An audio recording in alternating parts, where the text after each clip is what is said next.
Ok les gars, donc avant, j'espère que vous allez bien. Ok, donc s'il vous plaît, partagez. Ok, vous partagez et parce que ce qu'on va parler là, c'est vraiment important. Je tiens à faire une dénonciation. Vous pouvez vous abonner aussi à la chaîne en passant, ça me fera du bien. Et comme vous voyez, c'est une nouvelle chaîne. Je suis basé à Istanbul et la chaîne vraiment touche à tout, donc éducationnel. Donc voilà, par exemple, dénonciation.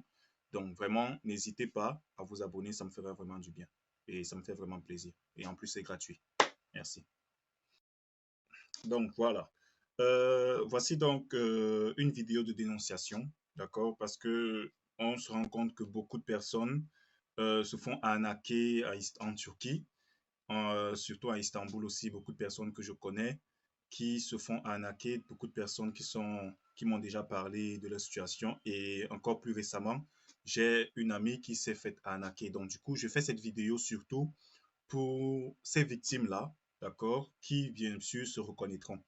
Je tiens aussi à faire savoir un truc, c'est que lorsque nous aventurons à l'étranger, essayons au maximum de rester dans la légalité. Ce n'est pas parce que tu vois une agence que tu vas te dire, voilà, parce que c'est une agence qui est ouverte là comme ça au public, tu vas te dire que forcément c'est légal. Non, non. Il y a deux statuts à l'étranger, notamment, je vais parler, moi je vais me focaliser sur la Turquie. Deux statuts en Turquie qui te mettent tranquille. Soit tu es étudiant, l'idéal, tu es étudiant, soit tu as un permis de travail. Soit tu es étudiant, soit tu as un permis de travail. Voilà les deux situations où vraiment tu dors tranquille. On ne te dit rien du tout. Surtout si tu as eu ces documents-là dans la légalité. Je parle surtout des étudiants. Les étudiants, même, c'est même très facile. Si tu as un problème, tu appelles ton université. Les universités ici, c'est pas comme chez nous au Cameroun. Tu as un problème, tu appelles l'université gère. Tu gères, si c'est grave dehors, là, tu appelles l'université va gérer. Ils vont contacter les gens qu'il faut contacter et on ne te dérange pas. Là-bas, c'est déjà comme ça. Ça, c'est ceux qui ne le savent pas. D'accord, il y a des villes où j'ai vu dans le groupe du Camturk, d'autres personnes se plaignent que voilà, ils sont étudiants, mais malgré tout ça, ils ont toujours des problèmes de Kimlik. Bon, ça, ce sont des cas exceptionnels. Mais dans le cadre général, si tu es étudiant et que tu es, ou alors tu travailles et que tu as un permis de travail, ces deux statuts-là te mettent déjà tranquille.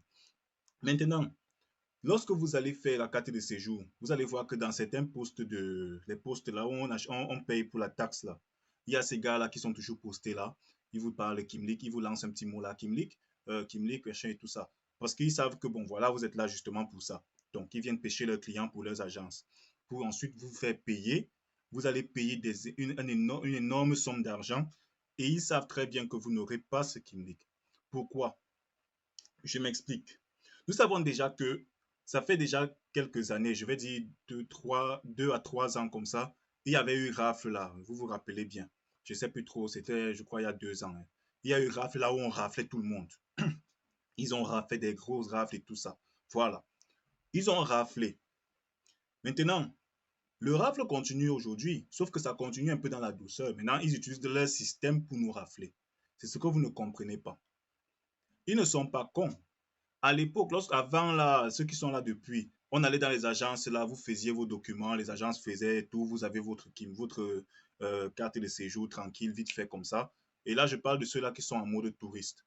Tu allais là voir une agence là et ils allaient te faire un document vite fait et tu avais ta carte. Mais le problème, c'est que vous oubliez que le système turc aussi évolue. Ils ne sont pas stupides.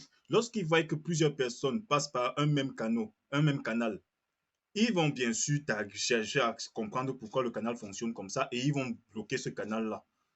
C'est ce que vous ne comprenez pas. Ils bloquent donc ce canal-là. Ils bloquent donc ces agences-là. Ils bloquent donc ces personnes-là qui utilisent justement leur réseau pour vous fournir donc votre Kimlik votre Kimlik pour la Turquie, en Turquie. Et c'est donc ça que je suis en train de vous faire comprendre, c'est quoi? C'est que aujourd'hui, là, en 2025, si tu donnes ton argent à une agence et que tu rêves que tu auras ta carte de séjour, tu es dans ton rêve, en vrai. Tu es dans ton rêve. Arrêtez d'aller voir ces gens-là. Parce que quoi? Je vous explique. Étant donné qu'il y a eu rafle, ok, le système a changé. Au fond, là, ils savent que vous n'aurez pas le document. Et comme ils ne peuvent donc pas dire non à l'argent, et qu'ils savent très bien que vous êtes à étranger, vous n'avez pas le poids pour faire face à eux en cas de problème, en cas de dilemme. C'est pour ça que beaucoup se font arnaquer et ils n'ont même pas le pouvoir de pouvoir riposter pour pouvoir récupérer leur argent. Le mieux pour eux, c'est quoi? C'est qu'ils ont pris votre argent. Tu vas donc faire quoi? Tu ne vas rien faire du tout. Et c'est sur ça qu'ils sont en train de jouer justement. Déjà, il y a le fait que tu sois dans l'insécurité. Tu vas te dire, voilà, je n'ai pas de carte de séjour. Euh, voilà, il me faut absolument une solution. Et c'est là qu'il vient vers toi. Et quand il vient vers toi, là, tu es prêt à payer la somme qu'il te demande. Il sait très bien que le système n'est plus aussi soft qu'avant. Le système n'est plus soft. Et il va quand même te faire payer pour ça.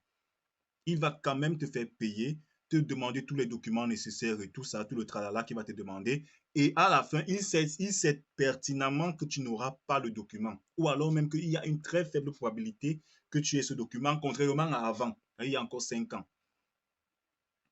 Donc, lorsque vous donnez votre argent, vous dites que voilà, ils vont vous faire un permis de travail et tout ça. Ce sont des bobards.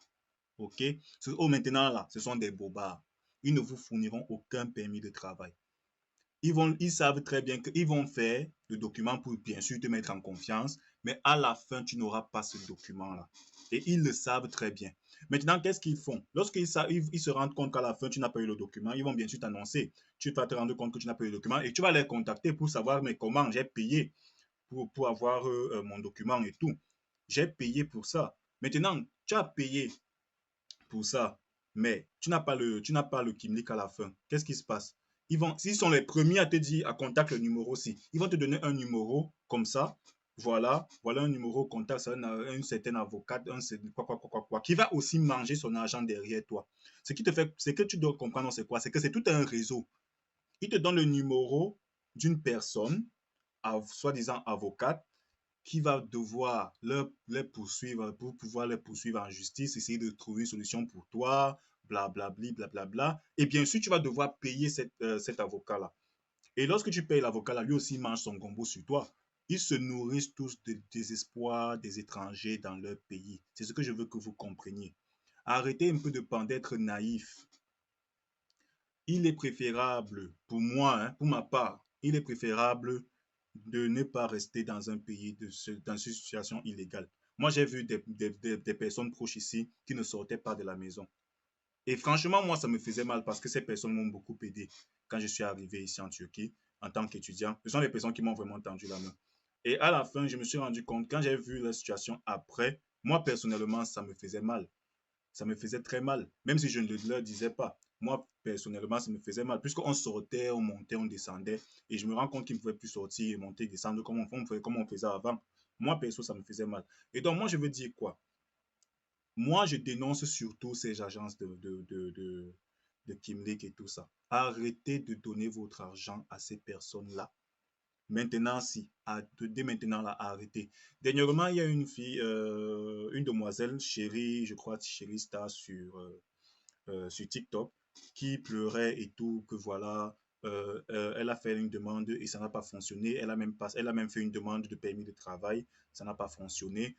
C'est qu'ils savent très bien que ça ne va pas fonctionner. Ils savent très bien que tu es dans le désespoir et ils savent très bien que tu n'auras pas le document et c'est pour ça qu'ils te font ça. Et ils savent très bien qu'après donc ça, tu vas faire quoi? Tu ne vas pas. Et vous voyez donc après ça, qu'est-ce qu'elle a fait? Elle n'a pas fait de recours. Elle n'a pas essayé de moyen légal. Déjà, tu ne peux même pas utiliser un moyen légal puisque tu as utilisé un moyen illégal pour avoir un document légal. Tu es passé par un moyen illégal pour avoir un document. Maintenant, le problème encore, c'est quoi? Je voudrais aussi parler du fait que ces gars-là, parfois, ils font des trucs avec vos documents et vous ne vous rendez même pas compte. J'ai une amie dernièrement qui a fait une demande à une agence, je ne sais pas trop où là, à Antalya. Et le monsieur qui a soi-disant cette compagnie, son bureau à Antalya, il travaillait, il travaille, bon, je suppose que maintenant que ça a pété, ils ne travaillent plus, ils ne vont plus travailler ensemble. Parce qu'il travaillait avec un autre gars ici à Aksaray, ok, qui lui est ougandais. OK? Et lui travaillait à Aksaray. Ils ont un bureau ici à Aksaray. Et je vais placer bien sûr leur notice là. Je crois que vous allez voir ça là. OK? Vous allez voir la notice là. Et vous allez voir que les gars, si le monsieur là, c'est un Turc, et il est allé les voir, faisant comprendre que voilà, il a un bureau à Sarai pour le permis de travail, en cas de besoin et tout. Et bien sûr, il transfère donc les personnes vers ce monsieur-là. Maintenant, le problème, c'est quoi? C'est que personne n'a jamais eu de permis de travail. Il y avait une Camerounaise là, elle n'a pas eu le permis de travail. Et maintenant, il y a aussi mon ami en question, justement, et c'est même à cause d'elle, justement, que je me lance à faire cette vidéo. Parce qu'elle a fait une vidéo, elle a fait donc justement la procédure par ce monsieur, par ces gens-là. Et le monsieur racontait des bobards. J'ai même été en contact avec lui personnellement. Vous allez voir des messages là. Le monsieur, il me dit non, tout va bien, vraiment, je me bats bec et ongle pour qu'elle ait son document et tout, donc ne vous inquiétez pas et tout. Ils vous mettent en confiance et à la dernière minute, il me dit non, c'est pour le 27, donc qui était dans lundi. Oui, nous sommes le 29 aujourd'hui, lundi. Il me dit non, voilà, elle peut venir le 27, on va avec les documents que j'étais envoyés. Et j'ai remarqué un truc, c'est que dans le document, j'ai bien précisé à mon ami que, mais comment on te met que tu es marié? Est-ce que tu es marié dans le document? Elle me dit non. J'ai dit, elle a m'appelé ces gars pour lui faire comprendre que, mais comment vous me mettez que je suis marié et tout dans le document? Le gars dit que non, c'est la stratégie. Que c'est la stratégie. Et dans son premier document qu'elle avait fait avec la même agence, avec chez les gars de d'Aksaraï, c'était touriste, c'était pas permis de travail. Et lorsqu'ils l'ont fait, ils ont mis justement qu'elle est mariée. Et elle m'a fait savoir que dans son lieu de service, ici à Istanbul, ils ont, une de sa patronne a remarqué cela, avait remarqué justement que sur le document, dans le système, elle n'est pas mariée. Mais comment ça se fait que le document qu'elle dépose à l'école, on se rend compte que elle n'est pas dans son système elle n'est pas mariée dans son pays, mais dans le système turc, c'est mentionné qu'elle est mariée. Donc, problème. Donc, on n'a pas pris au sérieux au final. Et on l'a un peu secoué un peu là. Heureusement que on ne l'a pas vraiment dérangé parce que mine de rien, elle travaillait bien. Du coup, ils ont un peu fermé les yeux dessus. Le problème, c'est quoi? C'est que maintenant, elle a voulu renouveler et on est passé par le monsieur d'Antalya. Le monsieur d'Antalya, dont je vous dis que j'ai été en contact, il me dit que non, elle peut venir le 27. Le 27, on a appelé ce monsieur toute la semaine du 25 là. Oui, la semaine dernière. On a appelé le monsieur toute la semaine pour expliquer que non, voilà, elle a déjà son billet d'avion et tout, et tout, et tout. Est-ce que, comment est-ce qu'elle va marcher et tout. Le monsieur n'a pas répondu. Le monsieur ne répond pas, mais il est connecté, il ne répond pas. Tu appelles, il ne prend pas le téléphone. Tu appelles même par appel direct, il ne répond pas. Hein? Le téléphone ne passe même pas. Les deux numéros ne passent pas. Puis, il envoie le message dans la nuit du dimanche, donc qui est dans le 26, à la veille du voyage, parce que je lui ai fait savoir que, mais comment tu as, quand on t'écrit, il faut au moins avoir la décence de pouvoir envoyer au moins un message pour expliquer. Tu sais très bien la situation que ta cliente vit et tout. Elle doit venir à Antalya et elle va marcher comment? Tu ne dis rien et le voyage, c'est demain matin. Le gars m'envoie le message. Il me dit non, voilà, il y a eu un petit problème que vous allez donc voir là. Je ne sais pas si vous lisez l'anglais. Voilà. Donc, essayez de lire, vous allez comprendre que le monsieur fait comprendre qu'il ne peut pas. Est-ce que ce n'est pas nécessaire qu'elle vienne? Voilà, il y a eu des complications. Il s'est battu, il s'est même battu avec les gars du bureau avec lequel il travaille pour qu'elle puisse avoir le document. Et le gars lui a menti et tout. Bref, voilà ça placé là. Vous allez voir ça là. Donc, là, pour dire quoi? Ils savent très bien que vous n'allez pas avoir le document. Elle a appelé le gars d'Aksaray pour lui expliquer que mais ton contact que tu m'as donné à Antalya, là, ça ne fonctionne pas. Et le gars lui fait comprendre que ouais, je lui ai donné l'argent, lui, il lave les mains. Hein. Il n'est pas responsable. Le gars s'appelle José. Le gars lave les mains que oh, il n'est pas responsable et tout. Pourtant, il lui a donné l'argent. Il dit que mais tu m'as donné l'argent, oui, mais j'ai donné l'argent au monsieur d'Antalya. Donc lui, il lave les mains que le fait qu'il ait donné l'argent au monsieur d'Antalya fait en sorte que lui ne soit pas responsable de ce qui se passe après. Pourtant, c'est son contact. C'est son contact. Et elle a causé avec le monsieur, le grand frère du gars, pour expliquer que mais ton petit frère, il est en train de me faire comme ci, comme ça, voilà la situation. C'est le grand frère. Et elle parlait avec lui devant moi. C'est le grand frère qui confirme qu'en fait, le monsieur, ils se sont rendus compte que le monsieur, en fait, fait les magouilles. Ils savent très bien que tu n'auras pas le document. Mais à la fin, ils ont l'argent. Donc, personne n'a jamais eu vraiment de documents chez ce gars-là. Donc, c'est pour dire quoi? Je fais cette vidéo pour faire bien, pour bien éclaircir certains points. Arrêtez d'aller donner votre argent chez les agences de Kimlik, de carte de résidence, la permis de travail et tout ça. Arrêtez ça. En 2025, si ça ne fonctionne plus du tout, vous serez rejeté. Il y a une très forte probabilité que vous soyez rejeté. Ils ne sont pas cons. Le système turc n'est pas con. Quand on a quand même affaire à un État. Ok, c'est un État. On parle d'un État, a country, my friends. It's a country, it's a state. C'est tout un gouvernement. Ils ont les informations sur tout le monde. Ils ont des informations sur tout le monde. Tu crois que tu es couché chez toi là, ils savent que tu n'as pas le document. C'est pour ça justement que quand tu marches dans la rue, on t'arrête, on te ramène chez toi. C'est comme ça. Et c'est comme ça. Moi-même qui suis là, comme je l'ai dit, je ne suis pas à jour.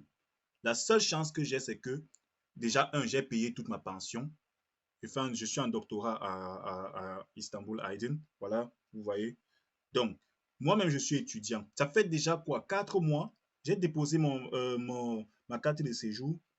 Ça fait 4 mois que je n'ai pas ma carte de séjour. Je n'ai pas encore reçu de message, rien du tout. Pourtant, dans le système, c'est clean, hein? J'ai pas de problème. La police me voit là, ils checkent et tout ça, ils voient qu'il y a, bah, ça va, il n'y a pas de problème. Ils me remettent dans la carte de séjour, basta. On ne me dérange pas. Pourtant, j'ai un Kimlik qui n'est même plus à jour. J'ai un Kimlik qui n'est plus à jour. Ben, il ne me dérange pas. C'est pour dire quoi? C'est pour dire que mieux tu restes dans la légalité que de faire dans le faux. Qui après, lorsque ça rame, quand ça rame là, tu commences à pleurer et tu n'as personne à qui demander rendre des comptes. Parce que ces gars-là, lorsqu'ils vous arnaquent, ils ne vous rembourseront jamais. Je lui ai demandé, je lui ai fait genre, j'envoie l'IBAN de sa cliente qu'il a arnaqué. Il a vu ça, il ne dit rien du tout. Voilà ça. Il voit tout ça, il ne dit rien. Parce qu'il sait très bien qu'au final,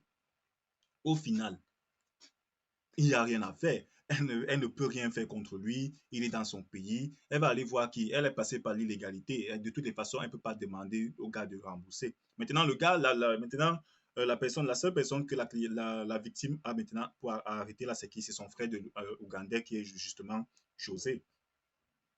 José, lui, il est lavé les mains. Parfois, il fuit. Il est dans son pays en Ouganda. Elle-même, elle est ici là.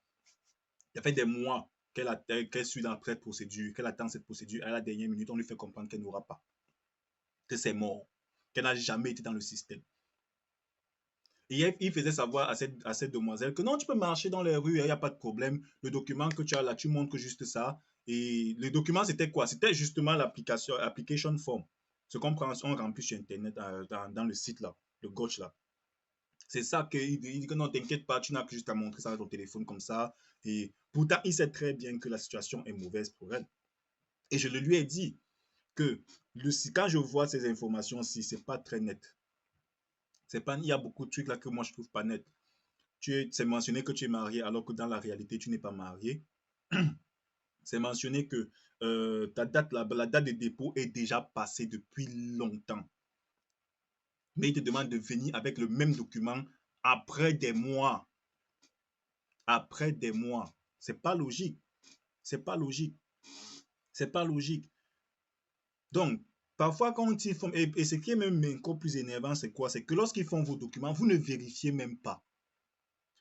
Tout ce qui te dit, tu avales juste, tu avales, tu ne sais même pas d'essayer de comprendre que bon, voilà, est-ce qu'il y a peut-être une erreur, est-ce que tout est nickel et tout. Non, vous ne vérifiez pas. Ils prennent vos documents comme ça, là, ils viennent te donner, toi, tu prends seulement, tu signes, tu ne cherches même pas à savoir, tu veux juste que la procédure se termine. Et au final, lorsqu'il y a un problème, tu es surpris ou surprise. C'est ça le problème. C'est ça le problème. Arrêtez de voir ces gens, ce sont des arnaqueurs. Ce sont des arnaqueurs, ce sont des arnaqueurs. Arrêtez de voir ces gens-là.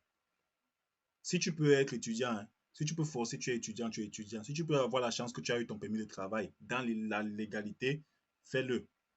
Et très souvent, même lorsque j'ai des amis qui travaillent aujourd'hui à Istanbul, on était étudiants ensemble en master. Ils travaillent, ils enseignent, ils ont un permis de travail. Ils sont tranquilles. Ils sont tranquilles. C'est tout. Donc, je sais pas, trouver du travail en Turquie, il y a le travail en Turquie. C'est juste que oui, on a parfois juste un peu la peur là, de pouvoir s'intégrer vu que la culture est différente et tout. Mais dans le fond, il y a du travail. Il y a du travail. Surtout lorsqu'ils voient que vraiment tu es étudiant et tout ça, tu es nickel. Ils te voient un peu comme tu as bon comportement, toujours propre et tout ça, tu es nickel. Voilà. Ils vont te respecter. Moi-même, je travaille. Moi-même, je travaille. Ça fait 1 an aujourd'hui, j'enseigne à l'event. Je travaille, j'ai pas de problème. Donc, essayez un peu je sais pas. Moi, personnellement, je vois les vidéos, des gens pleurent, on m'a arnaqué, on m'a pris de l'argent, une agence de Kimlik m'a pris de l'argent et tout ça, les agences et tout ça. Gars, arrêtez ça. Maintenant, si ça ne fonctionne plus, parce que de toutes les façons même, ils sont en train de tamiser tout le monde. Ils sont en train de tamiser. Et vous le savez très bien. Donc, moi, vraiment, je voulais dénoncer c'est ça que moi, je voulais dénoncer aujourd'hui. Et j'espère vraiment que on aura appris quelque chose dans la vidéo. S'il vous plaît, partagez la vidéo. Je vous demande de partager la vidéo. Et voilà. Donc, c'était Kevin de Brain Launch with Kevin. Merci.